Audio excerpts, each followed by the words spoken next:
Hello everyone, welcome to our channel Ask the Study Zone. This is Shashank Sharma and as I said, I will help you to deal in Indian polity.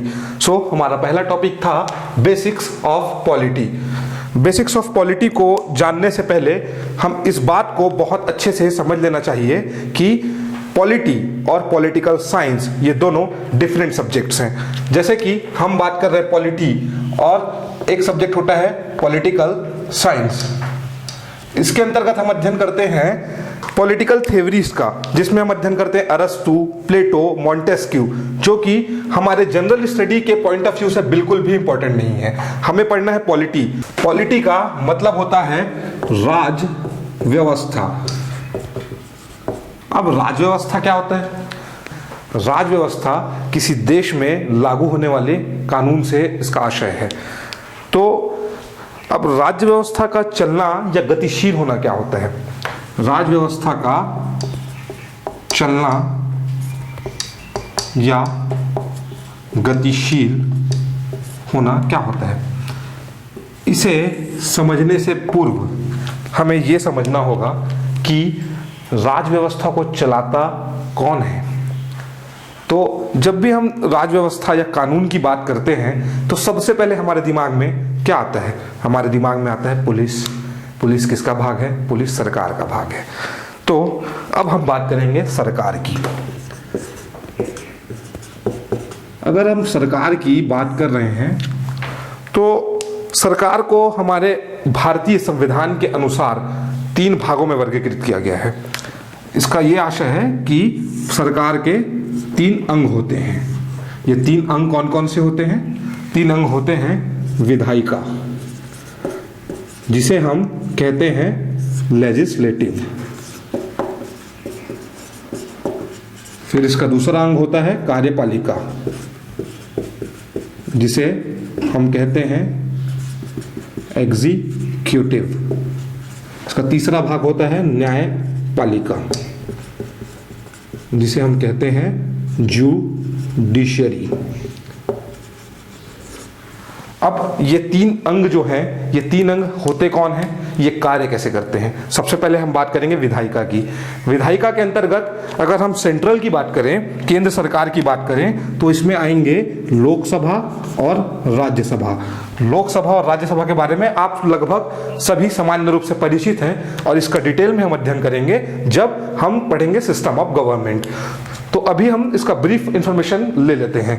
Rajya Sabha और लोकसभा, ये राज्यसभा को हम central में upper house कहते हैं, लोकसभा को हम lower house कहते हैं। इनके जो मेंबर्स होते हैं इसे हम कहते हैं मेंबर ऑफ पार्लियामेंट, हिंदी में जिसे कहा जाता है सांसद। अगर हम स्टेट के पॉइंट ऑफ व्यू से बात करें तो हमारे पास होता है state legislative assembly and state legislative council. इन दोनों के मेंबर्स को हम कहते हैं हिंदी में विधायक और अंग्रेजी में कहते हैं हम इसे member of legislative assembly and member of legislative council. अब ये कार्य क्या करते हैं? इनका कार्य होता है जो हमारे देश में कानून होते हैं उन कानूनों को बनाना। It means making of law और संविधान में आवश्यकता अनुसार संशोधन करना, अमेंडमेंट्स करना। अब दूसरा अंग जो है वो है कार्यपालिका। कार्यपालिका में बेसिकली 2 टाइप के मेंबर्स होते हैं। एक होते हैं परमानेंट और एक होते हैं टेम्परेरी। परमानेंट वैसे होते हैं जिनकी जॉब्स होती है, जो परमानेंटली इसके मेंबर होते हैं जब तक कि वो इसके लिए एफिशिएंट होते हैं। तो इसमें कौन कौन होते हैं? इसमें होते हैं administrative authority and police authority. और अगर हम बात करें टेम्परेरी की तो इसमें होते हैं पॉलिटिकल मेंबर्स। पॉलिटिकल मेंबर्स से हमारा आशय है president, PM, CM, governor, minister of councils. तो इनका मेंबर्स के बारे में हमने जानकारी प्राप्त कर ली। अब इनका कार्य क्या होता है? इनका कार्य होता है जो लॉ, जो विधि विधायिका ने बनाई है उसे कैसे एग्जीक्यूट किया जाए, उसे कैसे क्रियान्वित किया जाए, ये कार्य होता है कार्यपालिका का। और इन विधियों को क्रियान्वित करने के लिए उसमें नीति जो बनाए जाते हैं उन नीतियों का भी निर्धारण करती है कार्यपालिका। अब हम तीसरे अंग के बारे में चर्चा करेंगे। तीसरा अंग होता है जुडिशरी, न्यायपालिका। इसके अंतर्गत हम बात करते हैं सुप्रीम कोर्ट, हाई कोर्ट्स और लोअर कोर्ट्स के। इनके कार्य क्या होते हैं? इनके कार्य होते हैं विवादों का निपटारा। जैसे आपका किसी से विवाद हो जाए, या आपका सरकार से किसी भी प्रकार का विवाद हो, या किसी भी फर्म से, किसी कंपनी से अगर आपका विवाद हो, तो आप किसके शरण में जाते हैं? आप जाते हैं न्यायपालिका के शरण में। तो ये आपके हमारे सरकारों के विवादों का, सेंट्रल और स्टेट के बीच के विवादों का, सारे विवादों का निपटारा करता है न्यायपालिका। इसका एक और काम होता है, ये हमारे मूल अधिकारों, फंडामेंटल राइट्स का संरक्षण करता है, जिससे हमें हमारे जीवन जीने का अधिकार मिले, या जितने भी हमारे फंडामेंटल राइट्स हैं, इसके अधिकार की सुरक्षा कौन करता है? न्यायपालिका करता है। और इसका तीसरा काम होता है हमारे संविधान की व्याख्या करना, संविधान में लिखे हुए शब्दों को सही रूप में, सही आकार में आपके सामने प्रस्तुत करना। तो इसी के साथ हमारे तीनों अंगों का डिस्क्रिप्शन ब्रीफ में हम समझ चुके हैं। अब इन सरकार का इन 3 अंगों में विभाजन होना, इसे हम क्या समझें? इसे कहा जाता है सेपरेशन ऑफ पावर, शक्ति का पृथक्करण। अब ऐसा क्यों किया गया है? इसे 3 अंगों में बांटा क्यों गया है? इसे 3 अंगों में इसलिए बांटा गया है क्योंकि यदि इन 3 अंगों में हम बांट देते हैं तो इन तीनों का जो शक्ति है वो सेपरेट हो जाती है, वो पृथक हो जाती है। इससे ये तीनों एक दूसरे के कार्य में हस्तक्षेप नहीं करेंगे। परंतु हालांकि अभी जो स्थिति है, वर्तमान स्थिति, यह इसमें एक सिर्फ आदर्श मात्र है। अभी सुप्रीम कोर्ट इतना पावरफुल हो चुका है कि वो सारे मामलों में हस्तक्षेप करता है। अब वो कैसे करता है, क्यों करता है, ये हम जब हमारा जुडिशरी सिस्टम पढ़ेंगे उसमें मैं बहुत अच्छे से एक्सप्लेन करूंगा। फिलहाल अभी ब्रीफ में आपके इंफॉर्मेशन के लिए इसे आप नोट कर लीजिए। अब बात आती है शक्ति का पृथक्करण होता क्या है, शक्ति के पृथक्करण से हमें लाभ क्या है, हम ये ऐसा क्यों करते हैं? तो शक्ति का पृथक्करण इसलिए जरूरी है दोस्तों, क्योंकि अगर शक्ति का पृथक्करण हो तो आप और हम जैसे लोग बहुत ही शांति से, और हमारे अधिकार सुरक्षित रहेंगे, हमारी जो स्वतंत्रता है वो सुरक्षित रहेगी। एक समय के लिए अगर इमेजिन करें कि अगर ये जो सरकार का अंग है, तीनों अंग है, ये भंग हो जाए। आइए दोस्तों हमारे साथ मिलके एक बार हम प्रयास करते हैं।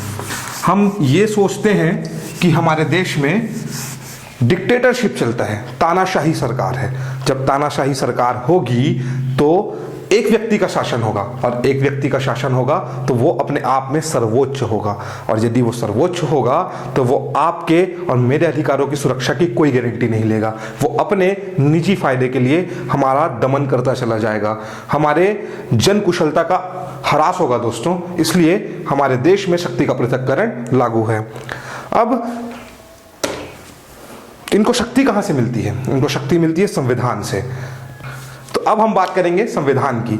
संविधान की व्याख्या मैं इसके चैप्टर, इसके जब पोर्शन में बहुत ही विस्तृत रूप से करूंगा। अभी हम यहां बात करेंगे बहुत ही संक्षिप्त में। तो संविधान होता क्या है? संविधान नियमों का एक संग्रह है। नियमों का एक संग्रह से आशय है हमारे देश में विधि का शासन है, जिसमें संविधान सर्वोच्च है। अब संविधान की कुछ थोड़ी सी ब्रीफिंग मैं यहाँ पे आपको बता देना चाहता हूँ। संविधान में हम देखें तो इसके 22 भाग हैं, 395 इसके आर्टिकल्स हैं, 12 इसके शेड्यूल्स हैं, और परिशिष्ट हैं। अब आपके मन में आ रहा होगा कि परिशिष्ट क्या होता है, तो इसका इंग्लिश नाम है अपेंडिक्स। परिशिष्ट होता है कि यदि हम कोई किताब लिख रहे हैं, कोई बुक लिख रहे हैं, तो उस बुक में यथास्थान किसी भी तथ्य को हम जगह नहीं दे पाते, तो उसे हम बुक के क्लोजिंग में मेंशन करते हैं, उसी स्थान के प्रेफरेंस में। तो इसको हम परिशिष्ट कहते हैं। वैसे ही हमारे संविधान में परिशिष्ट भी है। तो अब हम बात करेंगे, जो हमने टॉपिक रखा था, राज्य व्यवस्था का चलना या गतिशील होना क्या होता है। अब हम इसके लिए परिपक्व हैं कि इसकी बातों को हम समझ सकें। दोस्तों, राज्य व्यवस्था का चलना या गतिशील होना, इस बात को समझने के लिए हमें एक डायग्राम को समझना होगा। वो डायग्राम किस प्रकार होगा, आइए मेरे साथ समझते चलिए।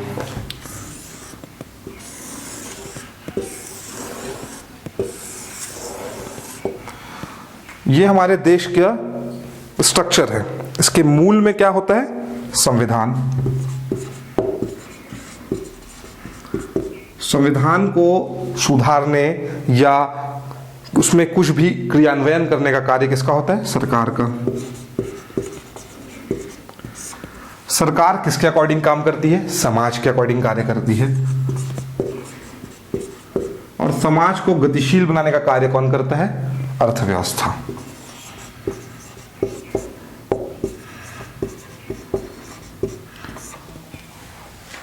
इस डायग्राम को देखने से आपको क्या समझ में आता है?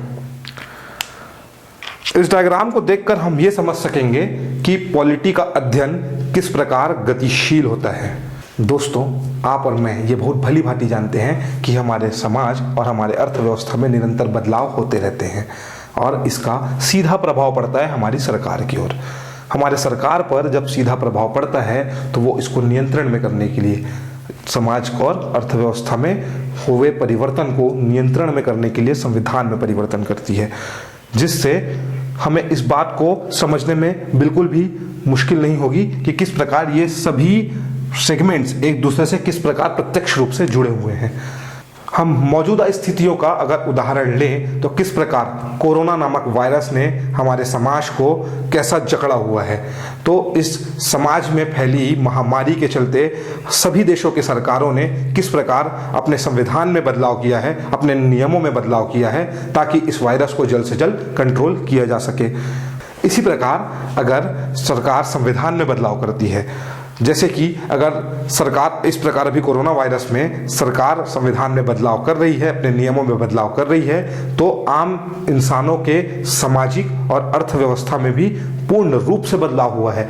इसी बदलाव को हम ध्यान में रखकर सीधे शब्दों में कह सकते हैं कि सरकार, संविधान, समाज, अर्थव्यवस्था सभी आपस में एक दूसरे से प्रत्यक्ष रूप से जुड़े हुए हैं। एक के बदलाव से दूसरे को बदलना ही पड़ता है, वैसे ही दूसरे के बदलाव से पहले को बदलना ही होगा। तो हमारा ये जो राज्य व्यवस्था का टॉपिक है वो यहाँ पे समाप्त होगा।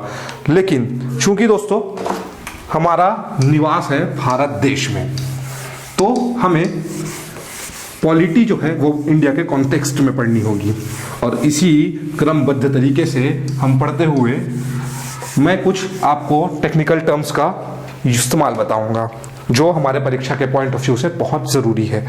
तो एक टर्म है संविधानवाद, जिसे हम इंग्लिश में कहते हैं कॉन्स्टिट्यूशनलिज्म। तो संविधानवाद या कॉन्स्टिट्यूशनलिज्म क्या होता है? किसी सीमित या संवैधानिक सरकार का यह पर्याय है। इट मीन्स किसी कॉन्स्टिट्यूशनल गवर्नमेंट का ये एक सिनोनिम है, जिसका अर्थ होता है कि कोई भी सरकार विधि की सर्वोच्चता पर स्थापित होती है। जैसे कि हमारे भारत देश में विधि का शासन है, इसी प्रकार हमारे देश में संविधानवाद है। तो अब हम बात करेंगे कि संविधानवाद के लिए क्या क्या आवश्यक चीज़ है। संविधानवाद के लिए लोकतंत्र बहुत ही इंपॉर्टेंट थिंग है, जिससे हमारे देश के नागरिकों के स्वतंत्रता या अधिकार का ह्रास न हो सके। तो अब हम बात करेंगे लोकतंत्र।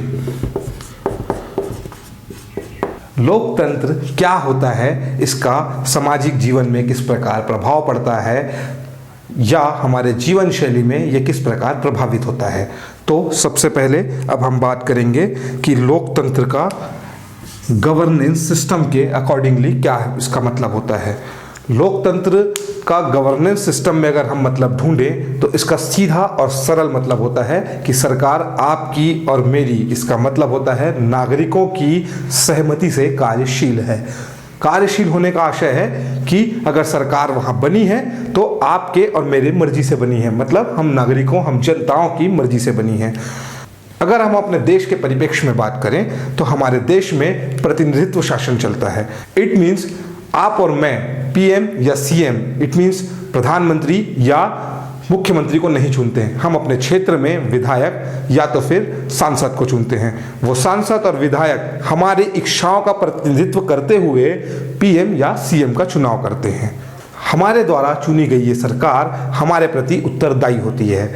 अगर अब हम बात करेंगे इसका सामाजिक रूप में क्या प्रभाव होता है, तो सामाजिक रूप में जो दबे कुचले लोग होते हैं, जिनके साथ सालों से, सदियों से यातनाएं होती हुई आ रही हैं, उनको ये समाज के उच्च वर्ग के लोगों के बराबर आने का मौका देती है। लोकतंत्र के माध्यम से वे सभी समान हैं। यदि हम बात करें हमारे संविधान की, तो हमारे संविधान के अकॉर्डिंग देश की सभी जनता संविधान के लिए बराबर है।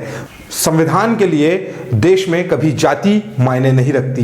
वैसे ही लोकतंत्र में यदि हम एक छोटा सा उदाहरण लेके चलें, लोकतंत्र के अंतर्गत सभी नागरिकों को जो 18 वर्ष से ऊपर हों, इट मीन्स वयस्क हों, उनको अधिकार होता है वोट देने का।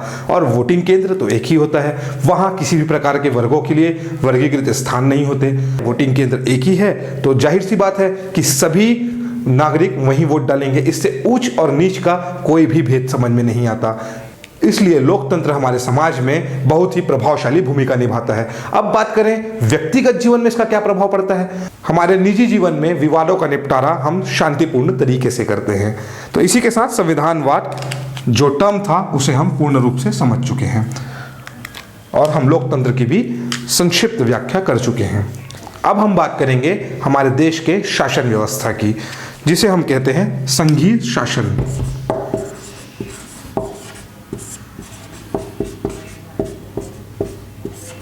मैं आपको यहां पे दो और टर्म से परिचित कराना चाहूंगा, जिसे हम कहते हैं फेडरल सिस्टम या यूनिटरी सिस्टम।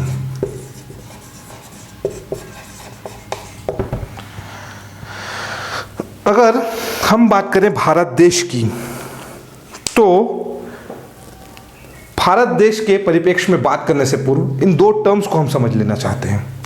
फेडरल सिस्टम का कॉन्क्रीट एग्जाम्पल हमारे पास है अमेरिका, जिसमें उनके संविधान में मेंशन है कि अमेरिका राज्यों का एक संघ है, जिसका यह मतलब है कि राज्यों की आपसी सहमति से अमेरिका का निर्माण हुआ है।